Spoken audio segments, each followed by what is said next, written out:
السلام علیکم ورحمۃ اللہ وبرکاتہ۔ حامد و مسلین اما بعد۔ مشاہدین و مشاہدات، اسلامی برادران اور خواتین،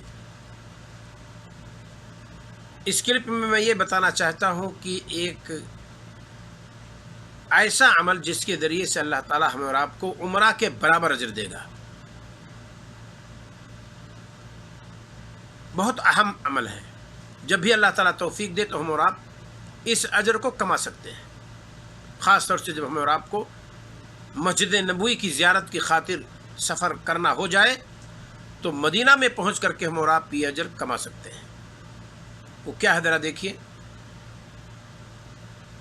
اپنے گھر پر وضو کرنے کے بعد مسجد قباء آنا اور کوئی صلاۃ ادا کرنا، اس پر اللہ تعالیٰ ایک عمرہ کا اجر دیتا ہے۔ ذرا دیکھیے کون سی حدیث ہے۔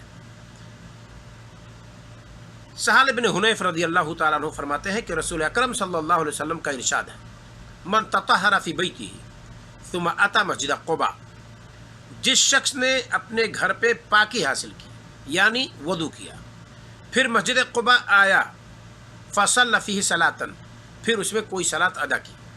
اور یاد رہے ہمارے نبی صلی اللہ علیہ وسلم فرض صلاۃ کے لیے مسجد قباء نہیں آتے تھے، فرض صلاۃ آپ صلی اللہ علیہ وسلم مسجد نبوی میں ادا کرتے تھے۔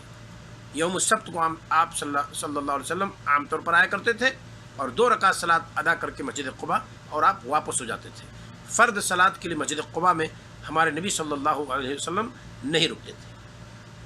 تو جو شخص اپنے گھر پہ وضو کیا، ثم اتی مسجد قباء، پھر مسجد قباء آیا، فصلی فیہ صلاۃ، پھر اس میں کوئی صلاۃ ادا کی، اور مطلق صلاۃ کا تذکرہ ہے، کم سے کم 2 رکعت ادا کی، کان لہ کاجر عمرۃ، اس کے لیے اجر کتنا ہوگا؟ ایک عمرہ کا اجر ہوگا۔ اسے ابن ماجہ رحمہ اللہ نے اپنی سنن کے اندر ذکر کی ہے، باب ما جاء فی الصلاۃ فی مسجد قباء، حدیث کا نمبر ہے 1412۔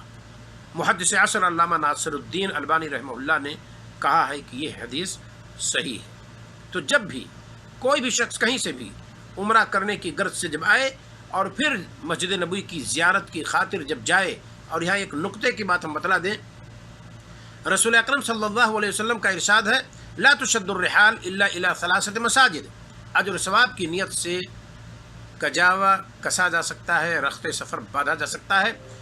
سفر اجر و ثواب کی نیت سے سفر آپ کر سکتے ہیں صرف 3 مساجد کی طرف، نہ تو اس میں کوئی قبر ہے، نہ کوئی استھان ہے، نہ کوئی مٹھ ہے، اور نہ ہی کوئی اور مسجد ہے۔ ہمارے نبی صلی اللہ علیہ وسلم انہی 3 مسجد کی آپ نے اجازت دی ہے۔ جو شخص نیکی چاہے مسجد کی طرف سفر کر کے، تو اسے چاہیے کہ انہی 3 مسجدوں کی طرف سفر کرے۔ مسجد حرام مکہ میں ہے، مسجد نبوی مدینہ میں ہے، اور مسجد اقصی شام میں ہے، بیت المقدس جسے ہم اور آپ کہتے ہیں۔ کہنا چاہتا ہوں میں کیا، وہ یہ کہ اگر کوئی شخص مسجد نبوی کی نیت سے مدینہ پہنچتا ہے، نہ تو آپ زیارت قبر نبی کی نیت کریں گے اپنے گھر سے، اپنے ملک سے، اپنے گاؤں سے، اپنے علاقے سے، اور نہ ہی مدینہ کی مطلق زیارت کی آپ نیت کریں گے، نہ ہی آپ مسجد قباء میں صلاۃ ادا کرنے کی نیت کریں گے۔ آپ پہلے مدینہ کی طرف سفر کریں گے صرف اس لیے کہ نبی کریم صلی اللہ علیہ وسلم کی مسجد میں ہمیں صلاۃ ادا کرنی ہے، اور مدینہ پہنچ جانے کے بعد شہدائے احد کی زیارت کر سکتے ہیں مدینہ میں رہتے ہوئے، مسجد قباء میں بھی جا سکتے ہیں مدینہ میں رہتے ہوئے۔ اسی طریقے سے شہدائے احد کی بھی آپ زیارت کر سکتے ہیں وہاں سے، اور پھر نبی کریم صلی اللہ علیہ وسلم کی قبر کی بھی زیارت کر سکتے ہیں مدینہ پہنچ جانے کے بعد۔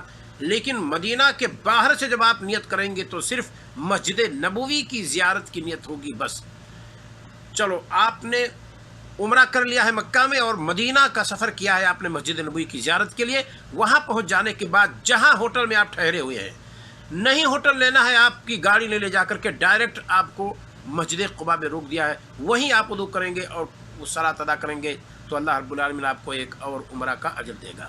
ایک سفر میں گویا کہ آپ کے 2 عمرے ہو گئے، ایک آپ نے ادا کر لیا ہے مکہ کے اندر، اور دوسرا عمرہ آپ کا ہو گیا مسجد قباء میں 2 رکعت صلاۃ ادا کرنے کا اجر اللہ رب العالمین نے دے دیا۔ تو یہ ہے اجر ہے کہ مسجد قباء میں کوئی آ کر کے اپنے گھر سے پاکی حاصل کرتا ہے، پھر مسجد قباء میں آ کر کے کوئی صلاۃ ادا کرتا ہے، کان لہو کا اجر عمرتن، تو اس کے لیے ایک عمرہ کا اجر ہے۔ اور میں بتلا چکا ہوں کہ یہ ہے سنن ابی داؤد، سنن ابن ماجہ کی روایت ہے، 1412 نمبر۔ محدث اثر علامہ ناصر الدین البانی رحمہ اللہ کہتے ہیں کہ حدیث صحیح ہے۔ اللہ رب العالمین ہمیں اور آپ کو اس طرح کے نوافل پر عمل کرنے کی توفیق عطا فرمائے۔ السلام علیکم ورحمۃ اللہ وبرکاتہ۔